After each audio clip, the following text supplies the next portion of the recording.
గలతీకి రాసిన పత్రికలో first chapter first verse చదవండి. మనుషుల మూలముగానైనను ఏ మనుషుని వలనైనను కాక యేసుక్రీస్తు వలనను ఆయన మృతులలో నుండి లేపిన తండ్రి అయిన దేవుని వలనను అపోస్తలుడుగా నియమింపబడిన పౌలును నేనును నాతో కూడానున్న సహోదరులందరూ గలతీయలోనున్న సంఘములకు శుభమని చెప్పి వ్రాయునది. గలతీలు నాతో పాటు అపోస్తలుడైన పౌలు, నాతో పాటు ఉన్న సహోదరులు మరియు గలతీలో ఉన్నటువంటి సంఘమునకు ఏం చేస్తున్నాడు? శుభమని చెప్పి వ్రాయి ఉన్నది. శుభమని చెప్పి రాస్తా ఉన్నాను నేను. ఎవరికి రాస్తున్నాడు? సంఘంకి రాస్తున్నాడు, అవిశ్వాసులకు రాస్తలేడు. దేవుణ్ణి నమ్ముకున్న వాళ్ళను రాస్తా ఉన్నాడు. అర్థమవుతుందా? First verse, first chapter first verse క్రైస్తవులకు, యేసు ప్రభు నమ్ముకున్న వారికి, యేసు ప్రభువుకి ప్రతి ఆదివారం ప్రార్థన చేసే వారికి, సంఘము అంటే చర్చ్, ప్రార్థనకు పోయే వాళ్ళు, సహోదరులు, సంఘముగా కూడుకున్న వారికి పౌలు లెటర్ రాస్తా ఉన్నాడు. లెటర్ రాస్తూ ఏమంటుండు 5వ అధ్యాయంలో? శరీర కార్యములు స్పష్టమై ఉన్నవి. ఇవి ఎక్కడున్నాయి శరీర కార్యాలు? సంఘంలో. ఆ గలతీయులు కూడా 2000 సంవత్సరాల ముందు వాళ్ళు కూడా సంఘంలోనే ఉన్నారు. ఆ సంఘంలోనంట శరీర కార్యాలు ఉన్నాయంట. అమ్మో బాబోయ్! శరీర కార్యములు స్పష్టమై ఉన్నవి. అవేవనగా జారత్వము, అపవిత్రత, కాముకత్వము, విగ్రహారాధన, అభిచారము, ద్వేషములు, కలహము, మాత్సరములు, క్రోధములు, కక్షలు, భేదములు, విమతములు, అసూయలు, మత్తతలు, అల్లరితో కూడిన ఆటపాటలు మొదలైనవి. ఇంకా ఎక్సెట్రా ఎక్సెట్రా ఎక్సెట్రా ఎక్సెట్రా మొదలై ఉన్నాయి. ఎక్కడున్నాయి? ఈ సంఘంలో ఏమేమి ఉండాలా? Fruit of the Holy Spirit. Holy స్పిరిట్లో మాట్లాడుతున్నారు అందరు చర్చిలా, ఫుల్ ఫైర్లో మాట్లాడుతున్నారు చర్చిలా. దాంట్లో శరీర కార్యాలు ఉన్నాయి. ఇప్పుడు ఆ శరీర కార్యాలతో పాటు పౌలు ఏమంటుండంటే ఇవి ఉండాలంట మీకు. అయితే ఆత్మఫలమేమనగా ప్రేమ, సంతోషము, సమాధానము, దీర్ఘశాంతము, దయాలుత్వము, మంచితనము, విశ్వాసము, సాత్వికము, ఆశా నిగ్రహము. ఇట్టి వాటికి విరోధమైన నియమమేదియు లేదు. అక్కడ శరీర కార్యాలకు ఎక్సెట్రా ఎక్సెట్రా ఎక్సెట్రా ఉంది. ఆత్మ ఫలాలకు ఎక్సెట్రా ఎక్సెట్రా ఉందా? కరెక్ట్గా ఆత్మ కరెక్ట్గా చెప్పేస్తుంది. 9 ఫలాలు కలిస్తే ఒక్క ఫలం. ఆత్మ ఫలము, ఆత్మ ఫలాలు కాదు, ఆత్మ ఫలము. ఒక్క క్రైస్తవునికి ఈ ఫలాలన్నీ ఫలము ఉండాల. అర్థమవుతుందా? యేసు ప్రభుని తెలుసుకున్న వారు ఈ శరీర ఆశలలో ఉంటే, ఈరోజు రాత్రి యేసు ప్రభు వస్తే ఏమవుతుంది? పోతావా? శరీర కార్యాలు కింద ఇట్లా చేసేవారు పరలోక రాజ్యానికి వారసులు కారు. గలేషియన్స్ 19 నుంచి కిందికి 21 చదివితే వీటిని గూర్చి నేను మునుపు చెప్పిన ప్రకారము ఇట్టి వాటిని చేయువారు దేవుని రాజ్యమును స్వతంత్రించుకొనరని, దేవుని రాజ్యంలోకి ఎంటర్ గారంట. మీతో స్పష్టముగా చెప్పుచున్నాను. శరీర కార్యాలు స్పష్టంగా ఉన్నాయి. మీరు ఇవి చేస్తుంటే పరలోకానికి స్పష్టంగా పోరంట. అది ఎవరికి రాస్తున్నాడు? సంఘానికి రాస్తున్నాడు.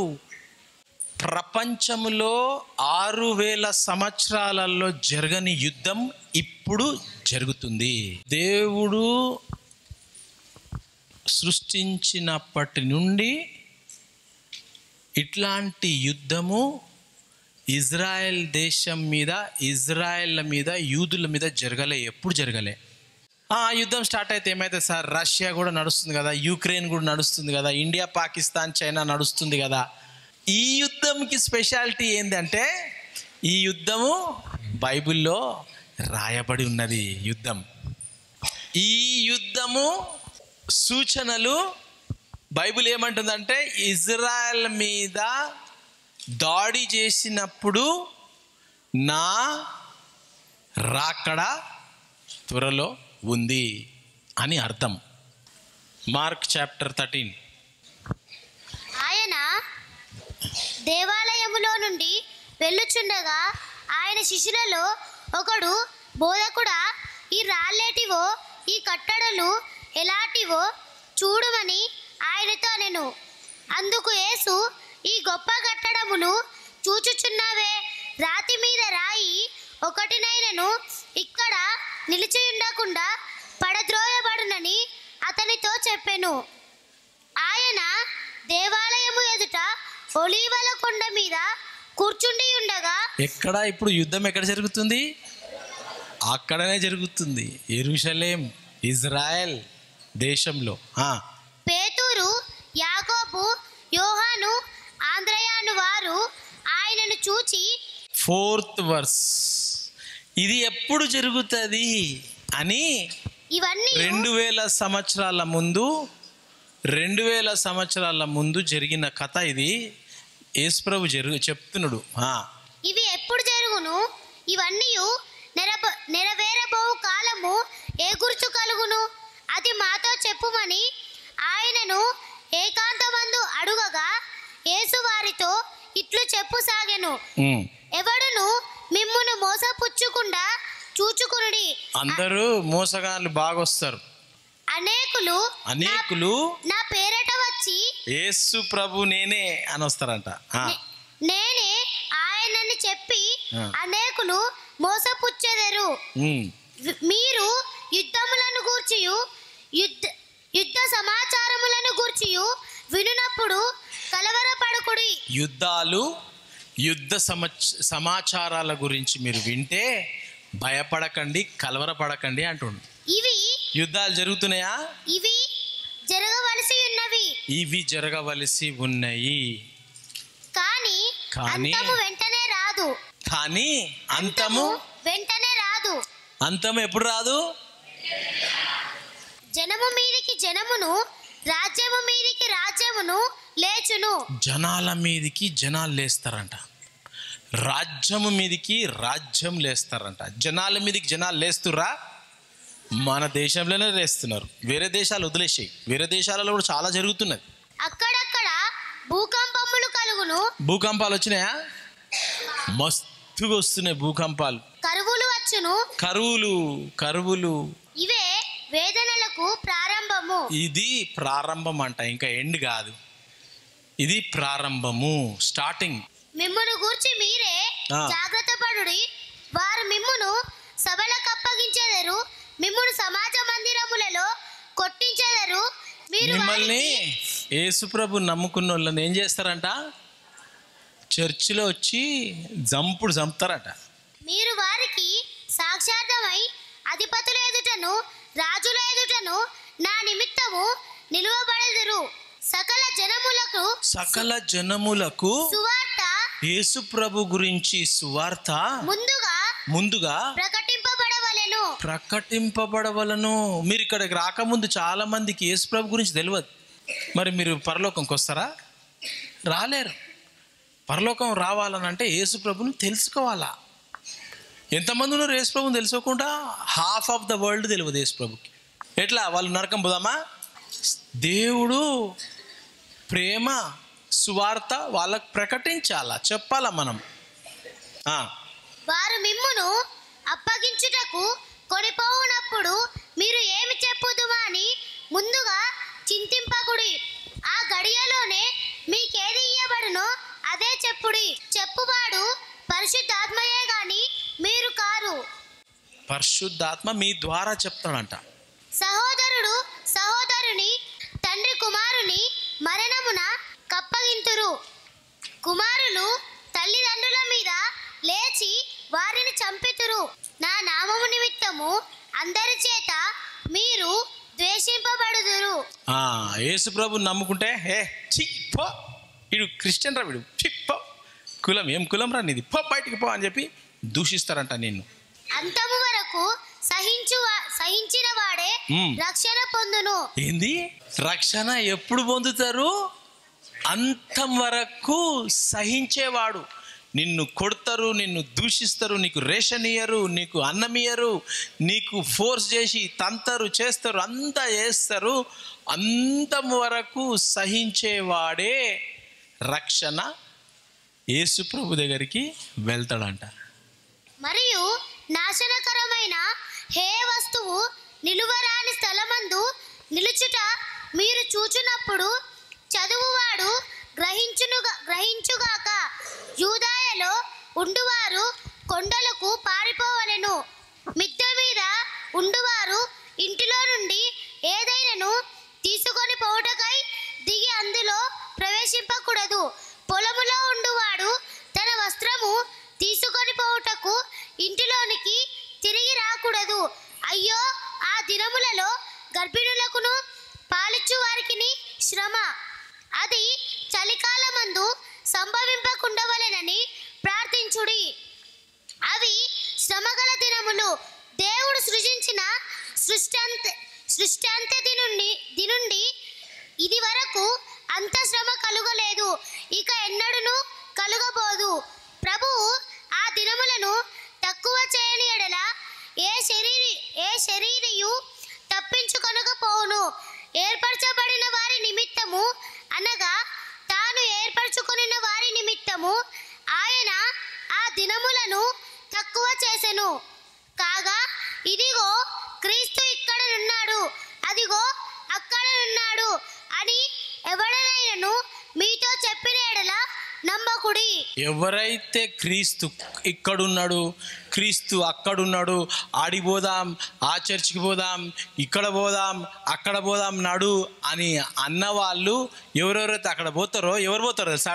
అక్కడ ఎవరు పోతారో తెలుసా? అక్కడ వాక్యము తెలియనోళ్ళు పోతారు. ఆడ పెద్ద మిరకులు జరుగుతున్నట్రా నడు అనగానే అందరు అడిగిపోతారు. ఆ కాలమందు అబద్ధపు క్రీస్తులను అబద్ధపు ప్రవక్తలను వచ్చి అబద్ధిక క్రీస్తులు, అబద్ధిక ప్రవక్తలు మస్తు మంది వస్తారంట. సాధ్యమైన ఎడల ఏర్పరచబడిన వారిని మోసపుచ్చుటకై సూచన క్రియలను మహత్కార్యములను అగపరచెదరు. ఏం చేస్తారంట? నమ్ముకున్న వాళ్ళందరినీ డిసీవ్ చేసేస్తారంట, సూచక క్రియలు చేస్తారంట, అద్భుత కార్యాలు చేస్తారంట, చేసి యేసు ప్రభు నమ్ముకున్న వాళ్ళను మోసం చేసేస్తారంట, చేసి అబద్ధ ప్రవక్తల దగ్గరికి మనం ఫాలో అయిపోతాం. మీరు జాగ్రత్తగా ఉండండి. ఇదిగో సమస్తమును మీతో ముందుగా చెప్పి ఉన్నాను. ముందే 2000 సంవత్సరాల ముందే చెప్పేసినాను.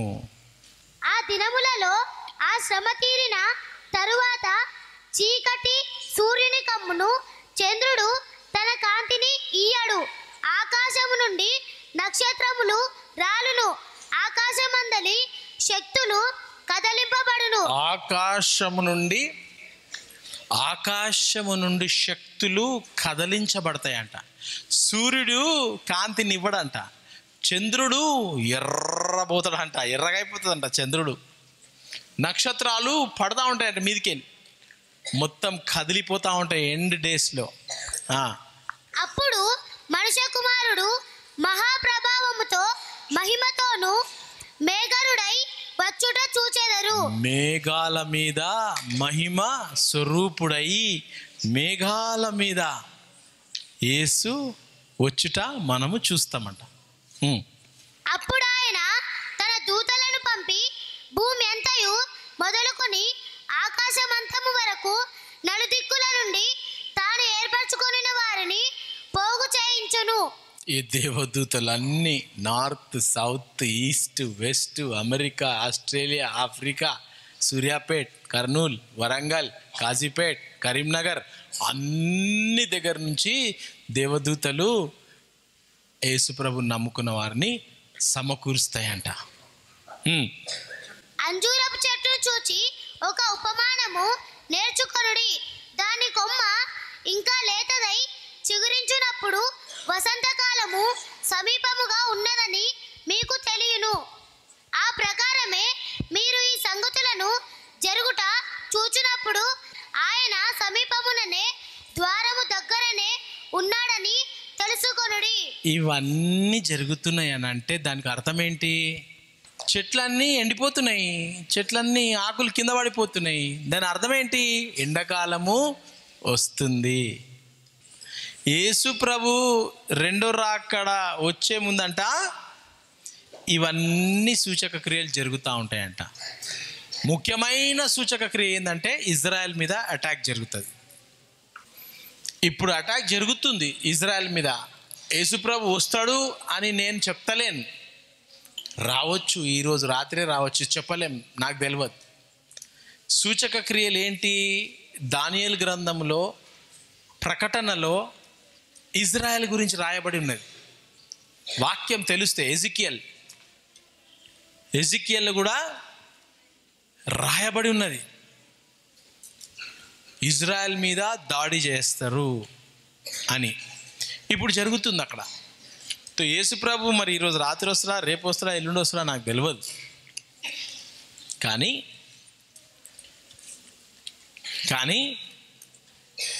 నువ్వు సిద్ధంగా ఉన్నావా? ఎప్పుడన్నా రాని యేసు ప్రభు దేవుడు, నువ్వు సిద్ధంగా ఉన్నావా లేదా అనే ప్రశ్న. యేసు ప్రభు రాకముందు ఇవన్నీ జరుగుతాయి, ఈ సూచక క్రియలు, ఈ సూచనలు జరుగుతున్నాయి. మరి మీరు సంఘంలో శరీర కార్యాలు ఉన్నాయా?